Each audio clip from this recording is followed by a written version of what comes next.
20 का क्वेश्चन है। इसमें बोला है कि एक सॉलिड स्फीयर है जिसका रेडियस r है, इस पे चार्ज है q plus small q distributed uniformly over its volume.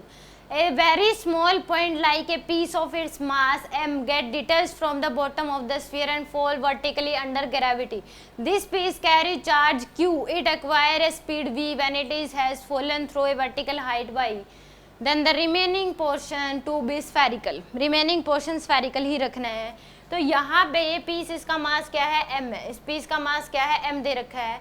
तो इस केस में इस क्वेश्चन को करने के लिए ये ए पोजीशन मान लो, ये क्या हो जाएगी बी पोजीशन। इसको हम कर सकते हैं total energy A equal to total energy क्या कर लेते हैं बी, क्योंकि एम जी एक ग्रेविटेशन फोर्स लगा जो कि कंजर्वेटिव होता है। यहाँ पे इनिशियल टोटल एनर्जी जो होगी इक्वल क्या हो जाएगी टोटल एनर्जी एट बी, यानी कि इनिशियल यहाँ पे और यहाँ की टोटल एनर्जी को हम इक्वेट कर सकते हैं, एनर्जी कंजर्वेशन यहाँ पे लगा सकते हैं। तो इनिशियल यहाँ पे काइनेटिक एनर्जी प्लस में क्या हो जाएगी potential energy at A equal to kinetic energy at B plus में पोटेंशियल एनर्जी एट बी। अब इस केस में इसी को रेफरेंस मान लेते हैं, क्योंकि यहाँ पे पोटेंशियल एनर्जी टू टाइप की होगी, एक होगी ग्रेविटेशनल पोटेंशियल एनर्जी और एक यहाँ पे हो जाएगी इलेक्ट्रोस्टैटिक्स पोटेंशियल एनर्जी।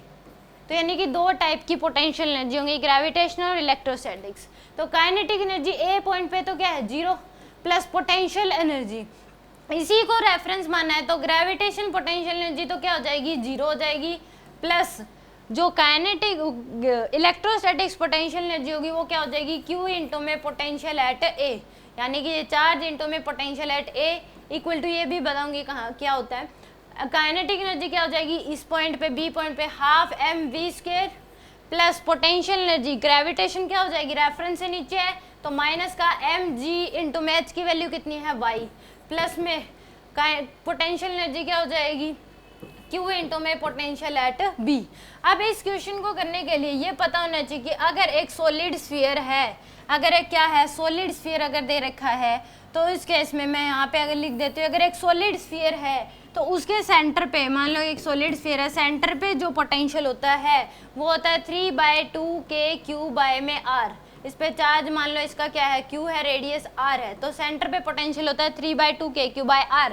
और इनसाइड किसी पॉइंट पे अगर देखोगे तो वो होता है k/Q में 3r³ इंटू में 2r³ इंटू में 3R² माइनस स्मॉल r², ये होता है। और सरफेस पे होता है k/Q/R और आउटसाइड होता है k/Q में स्मॉल r सेंटर से और इसके बीच का गैप होता है।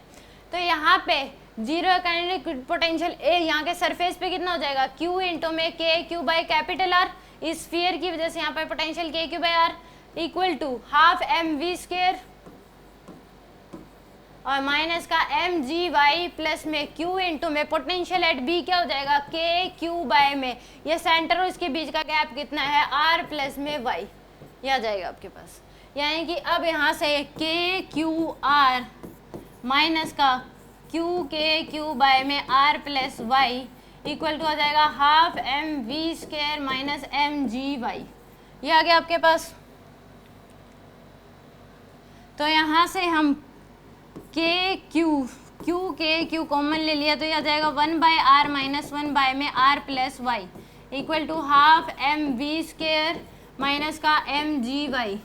तो यहाँ से Q एल्सियम ले लिया हमने R into R plus y, ऊपर आ जाएगा आपके पास R प्लस वाई माइनस का R, तो R से R ये क्या हो जाएगा cancel equal to half M we square minus का एम जी वाई, ये आ गया आपके पास।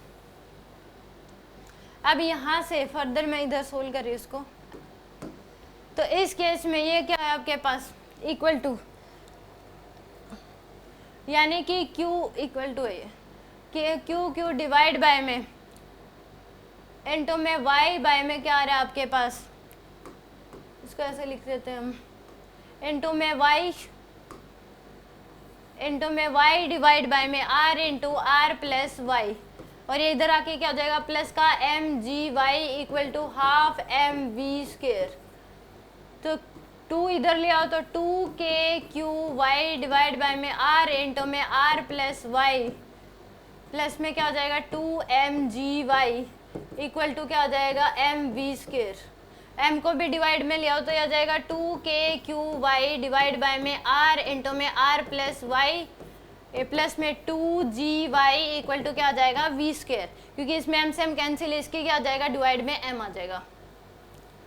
तो यहाँ से हमारे पास हम 2y कॉमन ले लेते हैं, तो 2y अगर कॉमन लोगे तो ये आ जाएगा आपके पास ए क्यू, स्मॉल क्यू भी है यहाँ पे,